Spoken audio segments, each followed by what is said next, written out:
Welcome to Living Well with MS. This show comes to you from Overcoming MS, the world's leading multiple sclerosis healthy lifestyle charity, which helps people live a full and healthy life through the Overcoming MS program. We interview a range of experts and people with multiple sclerosis. Please remember, all opinions expressed are their own. Living Well with MS is listener supported. If you'd like to support us and help keep our show advertiser-free, donate online at overcomingms.org/donate. And now, let's meet our guest. Living Well with MS. Joining me on this episode is Kim Vetner. Listeners can hear more about Kim and the gut-brain axis in episode 21 of season 2 of the podcast. So you could go back and have another listen to that. So we're welcoming you back onto the podcast and now YouTube channel. But for those of you who don't know you, could you introduce yourself and your MS journey? Yes, hi Jeff. It's really nice to be back on the podcast. And yeah, so for those who don't know, I'm Kim, and I was diagnosed with MS in 2010. So it kind of feels like I've had it for my whole life, really. I can't really remember the time before I was diagnosed. It feels like ages now.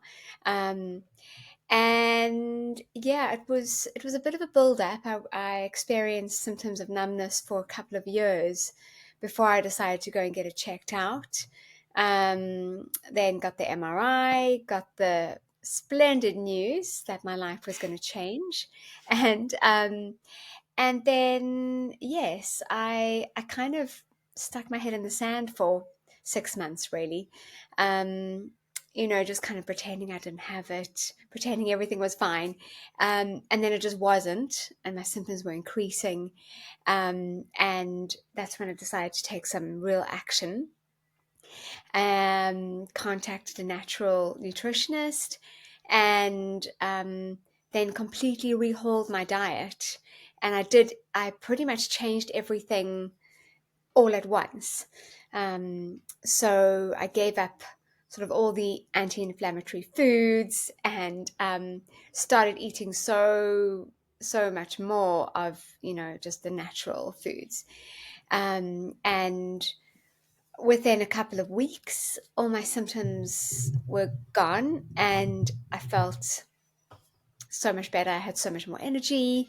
And since that time, I've pretty much stayed well, bar a couple of symptoms here and there, but nothing consistent. And so, yes, I will be forever grateful to MS actually for introducing me to this way of life, because I don't think I would be following it now if it wasn't for MS. And yeah, I think over the years I've come to actually see MS as more of a blessing than a curse, because it has helped me to start living in a much healthier way. And I mean, who knows? I could have been diagnosed with something much more serious. So I almost feel like MS was a bit of a wake-up call. I was, saying, okay, so you're not doing things quite right. You need to change things. And yeah, so that's how I view my MS. And you're now an Overcoming MS facilitator. So could you tell us a bit about your journey through to becoming a facilitator and what that actually involves, being an Overcoming MS facilitator? Yeah, sure. So yes, I was exposed to the program quite early on in my journey, and had the privilege to attend the launch party actually of Overcoming MS, which was amazing, and and yes, and I attended a few of the conferences with George Jelinek. And I was just so amazed that everything Overcoming MS was saying confirmed what I was doing in my own life, and it was just amazing to me that there was a charity out there, confirming that this is the right way to sort of treat or manage your MS. And so I've always been a big believer in overcoming MS. But just recently, I applied to become a facilitator just because I wanted to get more involved. And it's been wonderful. I've taken part in webinars where I've helped to host webinars, and I've helped to do talks at a recent pop-up event, and I'm attending the retreat this weekend, which I'm very, very excited about. And so, yeah, I think I really just want to be part of what Overcoming MS is doing, and just giving people hope for living a life with an illness, a chronic illness. Yeah, so I'm really, really grateful, really privileged to be a trainee facilitator. I don't think I'm not quite there yet. I'm not sure when I get my certificate to being like a fully fledged facilitator, but I'm getting there. Maybe another few events, and I'll get there. Right. And you're the founder of MS Diet for Life. So could you tell us a bit about what that is, what that involves? Yeah, so MS Diet for Life is my blog. Actually, just to mention, it's the website's not up at the moment, just because I've taken a break from running it, but I will get it up and running. But I started it as a blog to share my journey and to help other people with MS, just have a bit of hope or gain a bit of hope that they don't have to resign themselves to a life of, declining function and, just living with an illness, and there being no way to manage it. And so I really just wanted to share my experiences with diet. And the response was just so amazing. I've been able to connect with people all around the world that have MS, and that are also just equally amazed at how just by changing what you eat, you can manage your illness. And so, yes, I will get it up and running again. Because it's really important to me. But yeah, I've really enjoyed putting the blog together. And I'm guessing from the accent that you've come from having quite a meat-based diet culturally. Oh yes, yes. South Africans do love their meat. They do, and I did. I really enjoyed my meat. Lots of barbecues and chicken, and all that. And so there's a part of me that misses that a little bit, but I've learned to live without it. And the food that I eat now is just so amazing. It's so nutritious, so delicious, and so I don't really miss it that much. And so, I mean, I certainly think that the food we eat now, it's not just about cutting things out; it's about whole food. So you're doing a lot more cooking. Really, it involves more cooking. So, do you have any tips for meal planning and food preparation for people following Overcoming MS? Yes, definitely. So yes, a lot of cooking from scratch is involved, and I think people are often intimidated by cooking from scratch, because they think it's going to take so much time. But actually, there's so many meals that you can just throw together really quickly. And as you move on in this journey, you'll have your go-tos. You'll probably have like 5 go-tos that you'll have every week, and that you can just throw together really, really quickly. And it'll become part of your routine. It'll be really enjoyable. Also, you can do a lot of meal prep. So you can make meals, freeze them, pull them out of the freezer. So there is that, if you want to be really organized, do a big cook up, a big vegetable stew on a Sunday, and then freeze portions, or a big curry, a vegetable curry. So yeah, there are lots of ways that you can make it easier for yourself. But what's really, really helped me is setting aside one day, one time a week. So maybe 1 hour. Actually, it takes less, maybe 30 minutes, to do my meal planning and my shopping for the week. So I do online shopping. So what I do is I plan my meals out for the week. Some of them are very similar to the meals I had last week, but I try and mix them up a little bit, just so that it doesn't get too boring and stale. So I plan the meals out, then add the ingredients to my online shopping list, and that's all I do. And then obviously it takes the guesswork out of the meal every day, the evening meal. It's just so nice. You look at your list. We're having vegetable curry today, or we're having mushroom risotto, and then you just do it, and then you have the ingredients because you planned. So it took me a long time to get into that routine, to be honest. It took me a long time to really discover how powerful meal planning actually is and how it can change your life. And it doesn't take long at all. So yes, those are my tips. So, do you have advice for people who really want to make healthy habits stick? Because I think there's a risk, isn't there? You can sort of like go all in and like, right, I'm going to do everything, and then it's like then you just like start to have temptations, or you start to have you haven't got time for something. So how can you make those healthy habits stick? So I think that in the end, they help themselves stick because you realize how good you feel when you are eating this way. And then when you stray from the program and you have something you shouldn't have, a donut, or I don't know, something that's not very healthy, you realize just how awful you feel. And so you might fall off the wagon a couple of times before you won't do it again, just because you self-motivated and you know how awful you will feel if you do stray. And I mean, in serious circumstances, you might even get symptoms if you eat something that's not on the plan.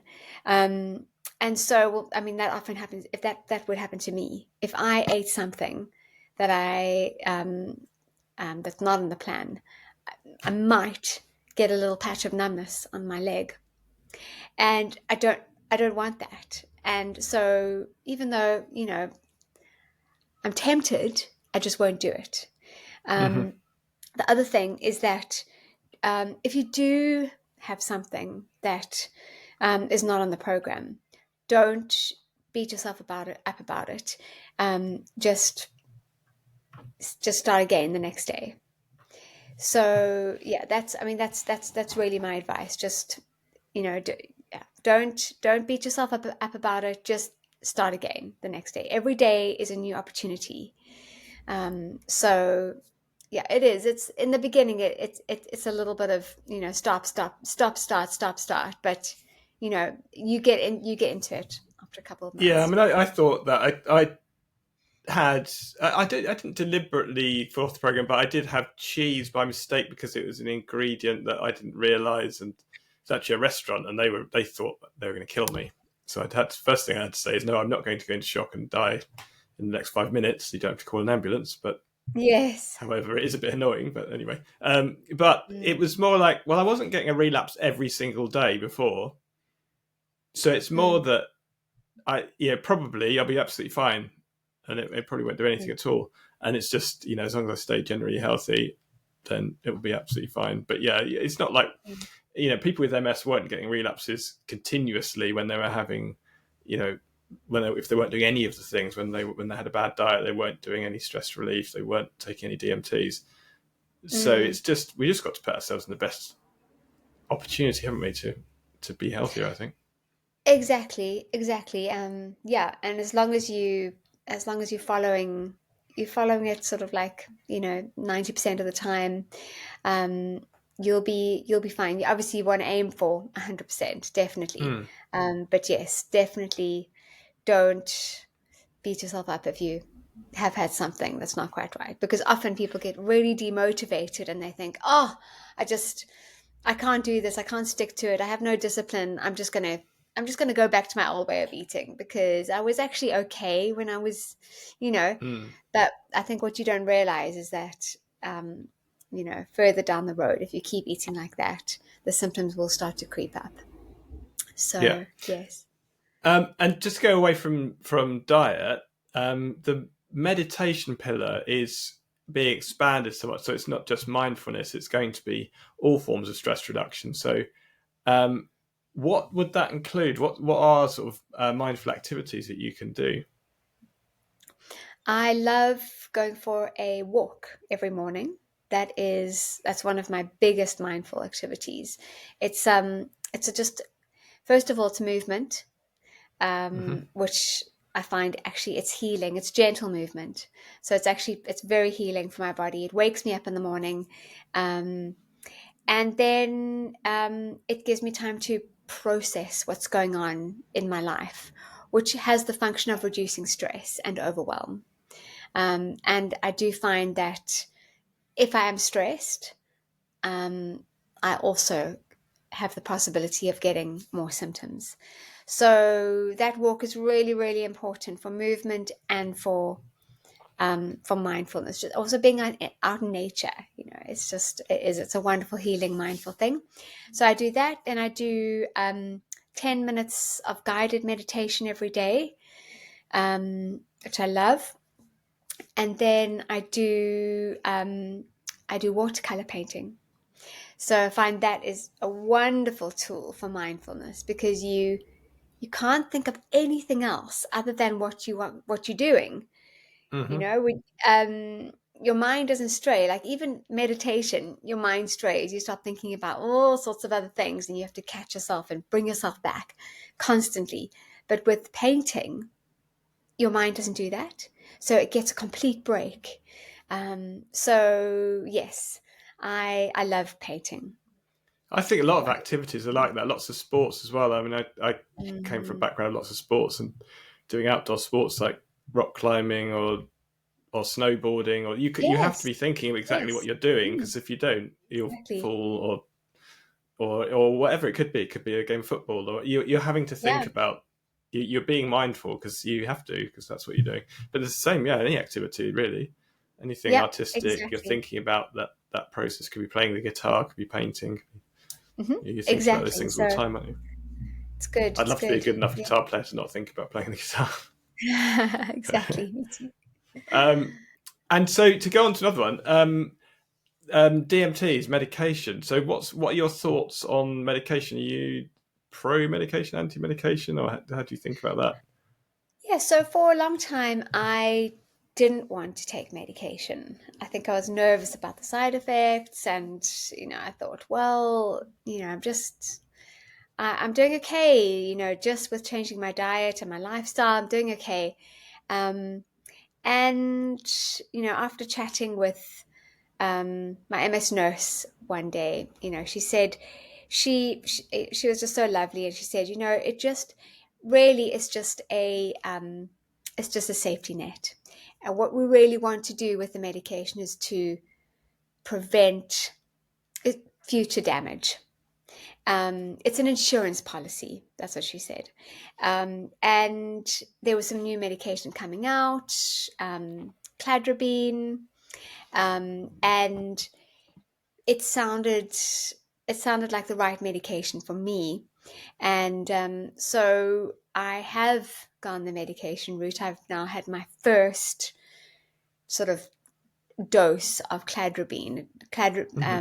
I don't know if you know how it works. You have you do 1 week, and you're just taking little pills. So it's not injections or anything. So it's 1 week. I think it's even 5 days, and then you wait 4 weeks, and then you repeat for another week. And I hardly got any side. I hardly had any side effects, which is amazing for me because I have the most sensitive body of anyone I know. Um, so I was very surprised at the lack of side effects. So that was good. Um, and yeah, so I'm coming up for my next dose, which is going to be in April, I think.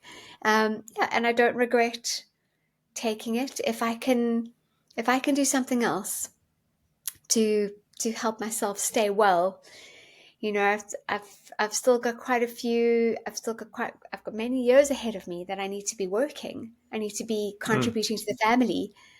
I can't afford not to be well. And so this was just one of the pieces of the puzzle that I sort of brought in, Yeah. So I'm not And I against think this, yeah. you need to look into the potential side effects, don't you? Say what are the potential benefits, what are the potential side effects, what will it Yeah. cost depending on where you are in the world, because it might be a cost aspect as well, and then you make your own decision. But do you think that medication and diet can support each other, and are there people who would more likely be just down the diet route, just down the medication route, or combinations? I think they definitely complement each other. They go hand in hand. I think that there are some people who would prefer to just rely on diet and lifestyle, and I think that's fine if that's what they feel is right for them. If they're doing really well in it and they're thriving and they're super disciplined, then brilliant. However, I do feel for most people, it's beneficial to bring in a medication that is right for them, and it takes a long time to decide which is the right medication. I think it's not an easy decision. It took me a couple of years to decide what to do, and it was, even then, I think I cancelled the start of the medication twice because I got cold feet. So it is a big decision. But if you do find the right medication for you, I think it can be a wonderful complement. Also, I think it gives you a little bit more confidence in your body's ability to manage the illness. And just as a final one, we often ask this question at the end. What would you tell your newly diagnosed self if you could go back, or someone else who's new to the program, about overcoming MS? Yes, so I would say there's so much hope to just live a normal life. This is not a death sentence. This is what I often say to people who are newly diagnosed, because it feels like a death sentence. It felt like a death sentence to me that day that I was diagnosed. It's not a death sentence. It can be managed, but you do need to change how you're living your life, because this is a wake-up call. This is basically, it's your body saying there's something you're not doing right. It's a wake-up call. You either need to reduce your stress or change your diet. Obviously, do both of them.